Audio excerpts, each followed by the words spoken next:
So, Kate, what days are we celebrating today? Today is National Mutt Day. All right. Positive Affirmation Day. And the first Friday in December is Bartender Day. Oh, which to start with? I know. First off, cheers to the bartenders. Cheers. Appreciate that. And then Mutt Day, you know, my dad mentioned a Heinz 57 dog to me on Thanksgiving. Oh, yeah? Are you aware of what that is? It's a mutt. I had not heard that before. Yeah. So that's pretty exciting for me. A little bit of everything. Yeah, and you told me just in time for Mutt Day, so that worked out nicely. Yeah. And then what was the other day? What was the first one? Positive Affirmation Day. Positive Affirmation Day. I'm good enough, I'm smart enough, and doggone it, people like me. That's it. I don't need to dunk the ball into the basket. It's the Michael Jordan one, my favorite. Stuart Smalley, was that his name? Stuart Smalley. As portrayed by Al Franken on SNL. Mm-hmm. God, that Michael Jordan one is always the one that pops into my head. Because he was a really good basketball player, a lot of people think he might be the best one of all time. 6 championships, Kate. The GOAT. So it seemed like he didn't need any more affirmation. Kind of had figured it out. So there you go. Go out and celebrate. Be positive. Affirm yourself. Have a drink. Tip your bartender appropriately. Heavily, more so than usual, I guess.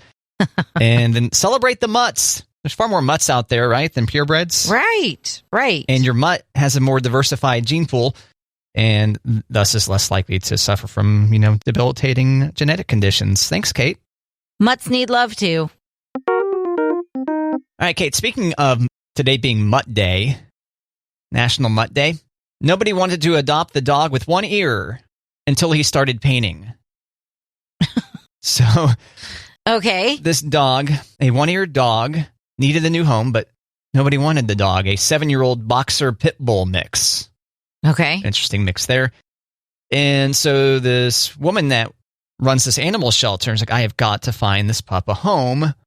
And the pup's name was Van Gogh, right? Because of his one ear. Exactly. And thought, okay, well, I'd seen TikTok videos of other dogs creating paintings. So why not Van Gogh? He certainly had the name and the ear for it. And so guess how they got the dog to paint? Guess how this dog paints, Kate? They put the paintbrush in his mouth. Nope, this is pretty clever. Okay. So this lady dropped small gobs of bright paint on an 8-inch by 10-inch canvas and then wrapped it in plastic wrap and then coated the top with a thin layer of peanut butter. Interesting. Yeah. And so the dog licks up the peanut butter and you get all kinds of fancy artwork. That's a cool idea. And then eventually she did an art gallery with this dog's paintings. Sounded pretty cool. We did the art over a week, then I invited people to come and meet him at an outdoor art gallery event. I had sparkling cider and pastries, and I even set up little stands for the paintings. But only 2 people showed up, Kate. Oh. So she went online and boom, people started paying way too much for these. The painting sold out in 2 minutes, collecting about $1,000 for her animal rescue. And then a dozen of the dog's paintings sold overall for an additional $2,000 for the rescue. And then the pooch got adopted. So there you go. Oh, that's good. So that said, are you going to teach your dog to paint, Kate? Well, I do like the idea of the paint on the canvas with the cellophane wrap. I like that. Mm-hmm. I don't believe I'm going to give my dog a paintbrush anytime soon. Okay. She nuts. I'll give her another year, I guess. Wait till she's 2? We'll see. Amy? Okay. Can't wait. Join us a year from now. And actually, no, join us again tomorrow for another edition of Matt and Kate. Join us every day. There you go. Come on. What am I doing? So there was a woman in Liberty, Missouri, who was trying to help what she thought was a kitten that needed to be rescued. Like, oh, this poor kitten separated from mama. I'm going to take care of you. I'm going to get you the help that you need. That was a baby bobcat. Oh. And it attacked her. So she was trying to get the little kitty some help. But, maybe before you pick up a cute little kitten to pet it, make sure it's not a baby bobcat. Okay, so she was just mistaken. Or did she actually? Yes, she was just mistaken. Okay, because, in the past we've been pleased at people who knowingly have exotic animals around who then get either beaten up or killed by them. Well, I'm going to have a lion in my house.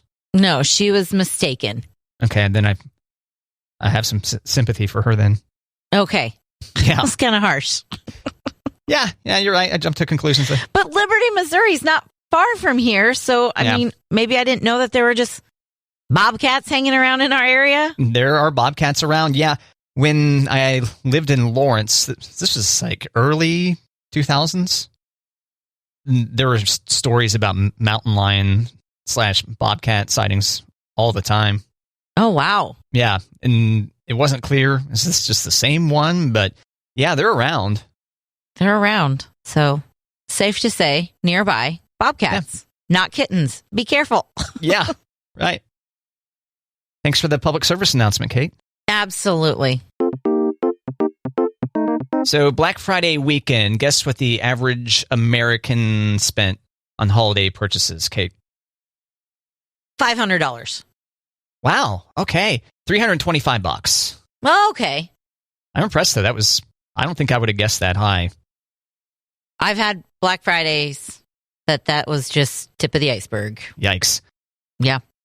So Black Friday weekend was 197 million Americans visited stores or shopped online between Thanksgiving Day and Cyber Monday. Well done. Yeah, way to get out there and get it done. Physical stores, the number of shoppers at physical stores, up 17%. So people are ready to mow each other over and breathe on each other's faces to get, electronics that might be in limited supply. Get the steals and deals. Yeah, got to get those good deals. Get out of here. Get out of my way. Elbow to the ribs of some 80-year-old woman. Yeah. But I've made it out to every Black Friday. I can't stop. We used to Black Friday shop all the time, Matt. I've never witnessed that. Really? You never witnessed any violence? Nope. Never any confrontation between retail workers and customers. Never. It was always people well behaved and pleasant and caffeinated and just trying to get their shop on. I thought half the fun of Black Friday was to witness or potentially partake in some violence. No? Yeah, no. Oh, okay. And maybe back in the day when we were Black Friday shoppers and we'd get to the stores around 6 o'clock in the morning, maybe all the violence and confrontations already happened at midnight. I don't know. Trying to think of what the most recent toy or whatever that people would assault each other over. I mean, the ones that really stick out in my mind would be Tickle Me Elmo. Mm-hmm. I know just anecdotally, 'cause, I think I was pretty young when Cabbage Patch Kids were hot and popular. Mm-hmm. People would assault each other over those. Maybe some of these video game systems. Yeah, potentially. Maybe, yeah. But they've been making those mostly online-only purchases unless they just have a ton of them. So, yeah. There you go. Way to support the economy. Americans spending on average $325 for Black Friday weekend. Nice. Christmas tree warnings, Matt. Okay. If you get a live Christmas tree, you want to remove any walnut-sized clumps from the branches. Okay. They kind of look like pine cones, but they're not. What are they? Do you want to guess what they are? Oh, it's some kind of animal? No. Oh, the way you said that. I know. Not animal. Insect? Uh-huh. Okay. What is it? The hardened sacks are praying mantis eggs. Okay. Yeah. So a Christmas tree farmer said, listen, we try to get them off before we give them to you, but we missed some. So if you see any walnut-sized shaped eggs mass on your Christmas tree, don't worry. Just clip that branch and put it in your garden. There's probably 100 to 200 praying mantises in there. Okay, put it in your garden. Mm-hmm. Interesting. Yeah, they're good for your garden. Really? Oh, okay. Yeah. I guess they can do okay in the wintertime then, too. Yeah. Well, I mean, they can hang out there, wait till it's time, and emerge. Come on out. Yeah, I guess I shouldn't really test too much of your praying mantis knowledge, but I mean, I know that was their first job to remove praying mantis eggs from Christmas trees. Really? Do you know whose first job that was? You? Taylor Swift. Oh, really? Yep. That was her job on the Christmas tree farm that she grew up on. Christmas Tree Farm, which is a song by Taylor Swift. Mm-hmm. Wow. Her job was to pick off the praying mantis pods so they wouldn't hatch inside people's homes. That's nice of her. Yeah. Get paid, Taylor. Get paid. But no suggestions of making like a lovely stew out of praying mantis egg sac or whatever the hell it's called? No. You don't think so? I didn't. No. Okay. Well, I've got a story about insect eating to share later, so. All right. There you go. We call that a tease, dear listener. All right, Kate. Salted ants, ground crickets. Why you should try edible insects. What do you think? Okay. Well, you haven't said the magic word that would make me try them. Okay, well. Chocolate. Oh, well, there you go. Yeah. That was one of the points of this article is you don't want to really witness the insect. Mm-hmm. You know, like if you're just eating a stir-fried grasshopper or something, you can see the insect there staring at you. But if you're covered in chocolate and you pop the whole thing at once, that might be able to do it. Meanwhile, they gave a mealworm to the 6-year-old Adeline Welk, right? Mm-hmm. Without prompting, popped it into her mouth. They were at this place, you might want to visit, Kate. In southeastern Pennsylvania, the Lancaster County Department of Parks and Rec puts on little events to show, hey, here's how you can eat stuff. And this was how you I hope that's the name of their... I think so. Here's how you can eat stuff. Here's how to eat stuff. Yeah. So these were sizzled up in a hot pan. And the girl said, it's not that bad. It kind of tastes like kettle corn. Ew. You know why I think you should start eating insects, Kate? Well, if they taste like kettle corn, I'm really out. Not a kettle corn fan. No. Why should we eat insects, Matt? Greenhouse gas emissions. You know? Crickets, for example, 12 times more efficient than cows at converting feed into edible weight. And guess how many people around the world are already eating insects, Kate? Ooh, probably not enough to make me change my mind, but how many? 2 billion. That's a lot. It's a decent percent of the world's population there. How's there enough bugs to feed them all? You've seen some of these bugs, right? You've encountered a lot of bugs in one place, right? Yeah, I'm maybe if it was dipped in chocolate and hardened, I'd pop one or two, but I don't think I'm going to be doing a cricket burger anytime soon. Or so, but you actually think you might go for one that was a chocolate covered grasshopper or something like that? Wow, okay. Without even needing to smell it first? Oh, I'd definitely smell it first. Okay. For sure. The edible insect industry is predicted to reach $9.6 billion by the year 2030. You can have salted ants. Kate, those are available on Amazon. No? Okay. No. What about cricket powder protein bars? See, I'm not totally anti that. Yeah. Because it's powdered, right? Yes. I'm not going to have like a leg sticking out or... Right. Like I mentioned earlier, people are more apt to do it if they can not see any of the insect part of it. Right. And finally, through an online questionnaire of 177 American adults, found out on average individuals were comfortable with the idea of eating cookies containing up to about 30% ground black soldier fly larvae added as flour. Boy. And then the quote, most people don't like to eat a cow that looks like a cow. So there you go. Go forth and eat some insects. Go forth. Yeah. Me, yeah, I'd probably go for if it was powdered up and put into a chocolate. Yeah, might get me. Right. Matt, a 100-year-old woman credits long life to Scotch and square dancing. Scotch and square dancing. Okay, that sounds about right. These old people. Wisconsin woman, which I think says a lot more. She's a strong woman. She's from Wisconsin. She can make it through those Wisconsin winters. She's crediting her long life to square dancing, and she drinks a glass of scotch each day and keeps mentally sharp by doing square dancing twice a week. Okay, I guess it depends on your definition of, quote, a glass of scotch. Right. You know, it's just a glass and there's just a shot over some ice, and I'm not as impressed. She's drinking scotch neat, an 8-ounce glass of scotch. I'd be more impressed, but we don't know that detail, though, right? We don't. But we know dancing. that she's made it to 100 by Drinking scotch and square dancing. All right, sounds like I got some scotch drinking and some square dancing to do. It also says she's a social butterfly, so... Oh. Eesh. Is that where you draw the line? It's a lot of work. I'm here for the square dancing, not for the socialness. I'm not antisocial, but if she is a social butterfly, and people can become a bit much after a while. Yeah. I would say I handle people better than the average person does. Good. But social butterfly, I don't think I'm going to achieve that title in life. I don't think. Okay. As far as drinking a glass of scotch a day, yeah, I might be able to pull that off. That's more likely. Yeah, and do some drunken square dancing. Yep. Well, thanks, Kate. Yeah. All right, Kate, so you sent me this geography quiz. Yes. And the headline for this quiz is Most Americans Can't Pass the Simple Geography Quiz.